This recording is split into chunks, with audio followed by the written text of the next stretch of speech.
This is a smart lock I recently installed on my shed. I have a storage shed, so I need a secure way to get in. This was sent to me to do this video review, and I'm really happy with it. So it was really easy to set up.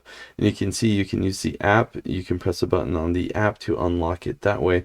Or if you want to use a fingerprint in the app, it has you set up your fingerprint. It has you put your finger on it multiple times, and then once it registers you can say what finger that is. It's got the default, so I just put in my left thumb and then I put my fingerprint on one more time and it unlocks. Perfect, nice and easy. You can also do a passcode, so I've entered in my passcode. I can unlock it that way, nice and easy.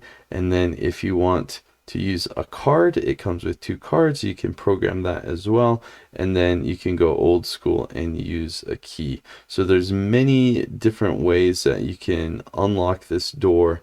It works really well. I'm very happy with it. It was very easy to install. So it has this little template for making sure the hole is the right size, and your key card, all the hardware. I really like the look and design of this lock as well. It looks really nice. I think you can change the handle to either be on the right side or the left side. I wanted to change it on the left. You can also see it's got a USB-C port. If your batteries run out, you can use that kind of in an emergency to still unlock it, which is nice that it has that. So you just put in this part of the hardware, and then you put these standoffs in the lock so that you can feed that through.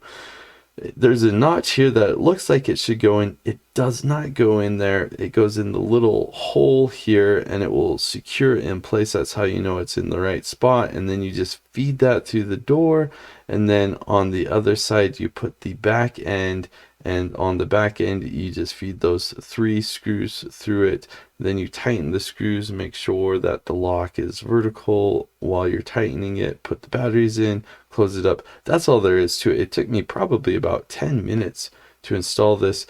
And then you have the app. Overall, the app is just okay. I've used many smart locks. I've used better apps for smart locks, but this does all of the basic things that you'll want it to do. It doesn't do more advanced things like schedules and timers and things like that, but it does your basic things like fingerprints, passcodes. I really like it. I think this is a fantastic lock. I highly recommend it.